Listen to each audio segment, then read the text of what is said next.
ekene m gị nna azata ọtị mere gịnị Charles onye nta akụkọ Adamazi TV aka ọrụ anyị bụ ị na-aga mba ụwa niile ị na-egosi ihe na-eme n'ime ime obodo taa anyị nọ na Calabar Municipal Garden nke Cross River State biko gbatụnụ ndị Igbo onye ewu afa m wụ Maazị Chris Okafor nwa Chinemelu n'Ọka eze ụmụ okorobịa na Calabar onye Ọka ka m wụ biko ka ihe a na-emetụ taa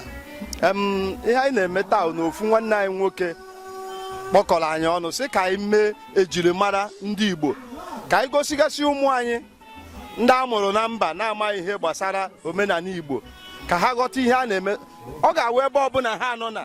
ka uche ha dị n'ụlọ maka ọtụtụ n'ime ha akpafuchego so anyị chọọ ka ihe a ga-eme tata igosi ha ụmụ mmemme dị mkpa na ndụ ndị Igbo. Daalụ nwanne m. Biko o nwere ndụmọdụ ị na-enye ndị nne na nna maka ị na-ebulite asụsụ Igbo na omenala Igbo? Nna m ikwuchi anya ya ebe o si jọgbuo onwe ya ebe o si ewute m na ndị nne na nna anyị ugbu a ọnwụ na ị na-anya ihe na-eme na obodo a kpọrọ Naijiria ugbu a ị ga-afụ na ọnwụ na akpachaghị anya mgbe eji enwe afọ na-agba afọ na-eri na-abịanụ asụsụ anyị nwee ike ifu so wee were ohere a na-agwa ndị nne na nna ha biko ha gbaa mbọ fụ na ha na-akụziri ụmụ ha Igbo nke wụ isiokwu nke wụ eziokwu wụkwara isiokwu wụ na nwa gị ọbụla gara akwụkwọ ga-amụta bekee nwa gị ọbụla ị mụrụ na mba nwee ike ịmụta asụsụ mba ahụ ọ nọ na ya mana gbaa mbọ n'ime ụlọ unu na-ekpe ekpere ekpere na ya n'olu Igbo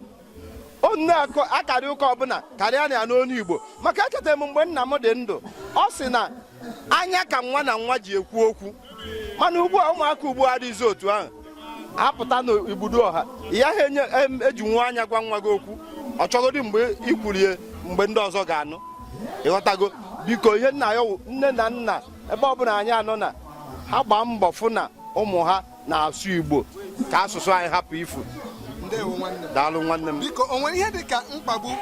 iji na-eme ndị Igbo na-asụ asụsụ Igbo na-eji eji Igbo na Cross River State onwe ihe dị ka ọgbachi n'obodo a maka na ịma na ndị Igbo dị ka ugo ada ebe n'aja ha fụrụ anyị asụ ugo eziokwu na ha ga-enwekwe ka ha si afụ anyị o mana onwe ihe ha ga-emenwu anyị wawo ndị agbụrụ Adam onwe ihe ha ga-emenwu anyị Chineke ọwụwa anyanwụ ekepụtaghị anyị kwụwa onwe ihe mmadụ dị ndụ pụrụ ime gbasara ya ugo anyị akwụrụgo ọ gaghị ebe n'aja. Ndị ekpere na-ekpere ụmụ Igbo mba ụwa niile ma ndụmọdụ ị na-enye ụmụ Igbo mba ụwa niile ekpere na-ekpere ndị Igbo mba ụwa niile wụ ka anyị dịnụ n'otu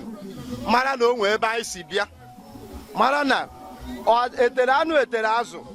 na anyị ga-alaghachikwe ebe anyị si ya wụ ala Igbo amaka onwe ihe dịka Igbo na be anyị na nzukọ be anyị n'obodo anyị na-asị abụ m onye Anambra anyị bịa na nzukọ anyị achọ ikele ekele asị onye awụghị onye Anambra ọ na-ebe abịazịa na nzukọ ndị Igbo niile nke Igbo kọmuniti ma na ọha na eze ndị Igbo nke wu memba asị onye awụghị onye Igbo ọ na-ebe ọ ya wụ eziokwu. Daalụ nwanne m. Jisi na ike Obinigwe ga-agba unu ume ngwa unu ji eko anyị akọrọ unu bọsị eke ọya aka unu bọsị afọ ọya akọkwa unu bọsị nkwọ bọsị oye Obinigwe were wee gọzie unu na ezinụlọ unu nye unu ọganiru na ndụ siri ike ise. Igbo niile Igbo amaka onye abụghị onye Igbo ọ na-ebe